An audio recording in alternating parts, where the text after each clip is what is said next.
Olá, gente, bom dia, tudo bem com vocês? Eu espero que sim, eu estou bem e feliz por mais uma vez estarmos juntos e aprendermos um pouquinho mais sobre a palavra de Deus. Estava aqui fazendo o meu devocional diário e cheguei a um texto intrigante e impactante aqui no livro de Tito, o capítulo de número 1, o verso de número 16. E eu fiquei aqui com o pensamento, de que muitas vezes a gente afirma conhecer a Deus, mas as nossas ações negam esse conhecimento que nós temos sobre Deus. E é exatamente sobre isso que o livro de Tito está tratando, É exatamente isso, no verso de número 16 do capítulo 1, que o apóstolo está tratando do assunto. Está falando para Tito tomar cuidado e colocar isso em prática lá naquela igreja, naquele povo. Ele vai dizer que os cretenses precisam aprender sobre isso. E olha só o que ele vai dizer no verso de número 16. No tocante a Deus, professam conhecê-lo, entretanto o negam por suas obras. É por isso que são abomináveis, desobedientes e reprovados para toda boa obra. Ele estava falando que, se a gente pegar o contexto do livro de Tito e por que ele foi escrito,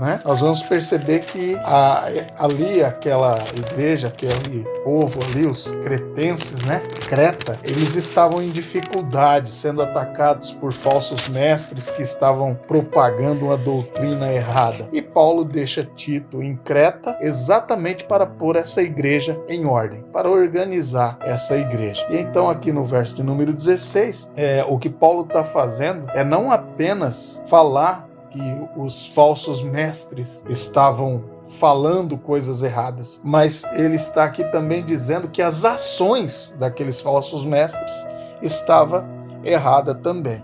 Então, para nós, isso é uma grande lição, nos chama a atenção pensarmos sobre como anda as nossas vidas, Como estamos vivendo a nossa caminhada cristã. É muito fácil nesse tempo ouvir pessoas dizendo que conhecem a Deus, que amam a Deus. E quando olhamos para as obras, para a vida dessas pessoas, é facilmente também perceber que eles estão negando a Deus através das suas obras. E o Novo Testamento, ele ensina que a ausência de ações condizentes com a vida transformada leva a pessoa a duvidar da fé em Cristo. Se a gente for lá no livro de Mateus, no capítulo 7, no verso de número 16 até o verso de número 20, nós temos o seguinte, olha: pelos seus frutos os conhecereis. Colhem-se porventura uvas dos espinheiros, ou figos dos abrolhos? Assim toda árvore boa produz bons frutos, porém a árvore má produz frutos maus. Não pode a árvore boa produzir frutos maus, nem a árvore má produzir frutos bons. Olha que situação. Então isso se encaixa muito bem com essa porção do texto. Paulo, ele não condena apenas a doutrina dos falsos mestres, mas também as ações desses falsos mestres. Ele vai dizer que esses falsos mestres, com a boca, dizem que conhecem a Deus,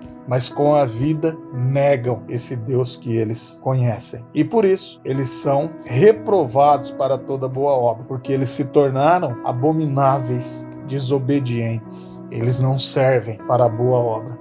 E lá no capítulo 17 do livro de Mateus, o capítulo 25 de Mateus, no verso de número 12, nós temos ali uma repreensão de Deus para com esse tipo de situação, com pessoas que professam conhecer, mas não têm vida. Por exemplo, verso 12 do capítulo 25 de Mateus: mas ele respondeu: em verdade vos digo que não vos conheço.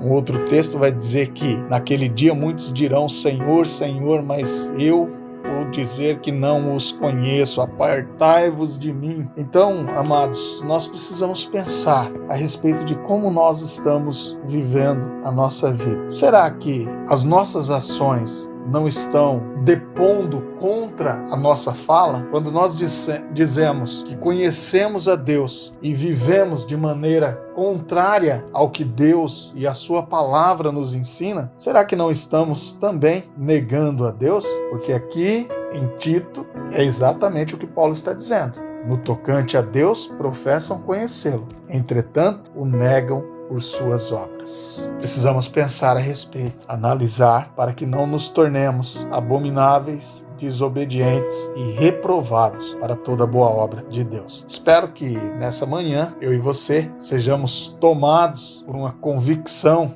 de vida piedosa na palavra de Deus e na presença de Deus, e que possamos todos desfrutar de paz com o nosso Senhor e Salvador Jesus Cristo. Espero você em nosso próximo encontro, se assim o Senhor Jesus nos permitir. Um abraço e até lá!